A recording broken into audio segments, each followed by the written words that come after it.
Halo, shalom semuanya. Saat ini kita berada di era di mana kebebasan pribadi dijunjung tinggi dan dihormati. Setiap pribadi dapat secara bebas memilih sesuai kehendaknya sendiri. Namun di dalam iman Kristen, kita juga percaya akan adanya kedaulatan Tuhan. Bagaimana Tuhan sudah menetapkan setiap rangkaian hidup kita. Konsep mengenai kedaulatan Tuhan dan kehendak bebas manusia inilah yang terkadang menjadi perdebatan. Apakah kedaulatan Tuhan membuat kehendak bebas manusia tidak berarti? Atau apakah kehendak bebas manusia dapat mengurangi kedaulatan Tuhan? Pada Voice of Pentecost hari ini, kita akan membahas mengenai kedaulatan Tuhan dan kehendak bebas manusia. Di dalam bahasan hari ini, kita akan sama-sama melihat beberapa pertanyaan seputar hal ini. Pertanyaan pertama dan menjadi pertanyaan sentral yang sering ditanyakan adalah, apakah kehendak bebas manusia melawan kedaulatan Tuhan? Pertama-tama, kita harus paham bahwa kehendak bebas manusia adalah pemberian dari Tuhan. Kejadian 1 ayat 26a berkata, manusia diciptakan sesuai dengan gambar dan rupa Allah. Salah satu bentuk keserupaan tersebut adalah manusia diberikan akal budi untuk berpikir dan menimbang setiap keputusannya. Manusia tidak diciptakan seperti robot atau mesin yang hanya beroperasi mengikuti perintah sang operator. Dalam perjalanan hidup seorang manusia, banyak pilihan yang harus diambil. Sebagai makhluk berakal budi, manusia dilatih untuk dapat mempertimbangkan segala pilihan yang ada. Inilah yang disebut dengan kehendak bebas. Walaupun manusia diciptakan dengan kehendak bebas atas setiap pilihannya, Tuhan juga mengajar manusia untuk hidup bertanggung jawab, karena ada konsekuensi dari setiap keputusan yang diambil. Inilah bentuk kedaulatan Tuhan, di mana Ia sebagai pencipta memilih untuk menciptakan manusia dengan kehendak bebas dan segala konsekuensinya.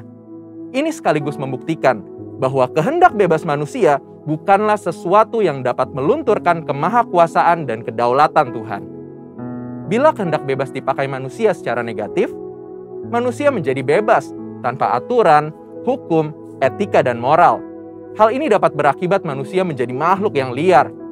Tapi apabila manusia menggunakan kehendak bebasnya untuk memilih yang baik dan benar, maka ia dapat memaksimalkan potensinya sesuai dengan apa yang dirancangkan oleh Allah.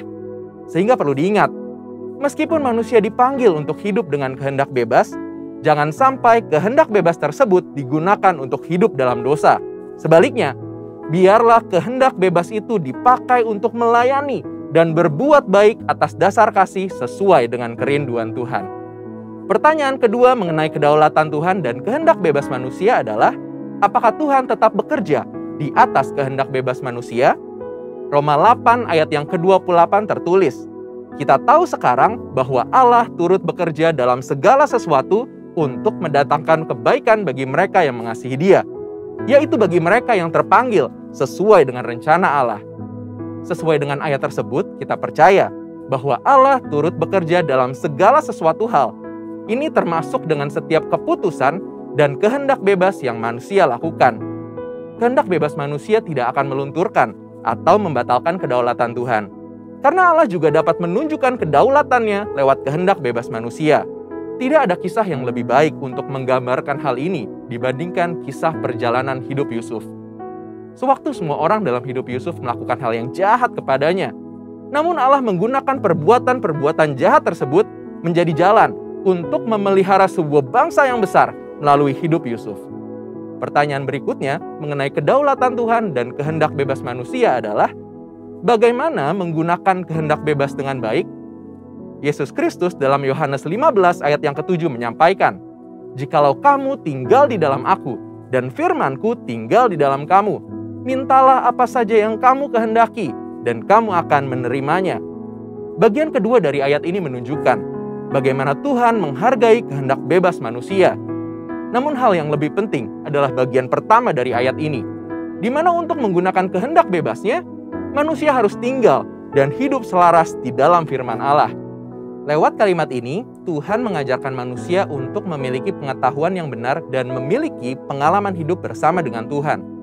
Saat manusia memiliki semuanya itu, dipastikan manusia tersebut akan memiliki kehendak bebas yang sesuai dengan kehendak Tuhan. Biarlah lewat pembahasan hari ini, kita sebagai manusia sadar bahwa hidup kita telah dianugerahi kehendak bebas oleh Tuhan.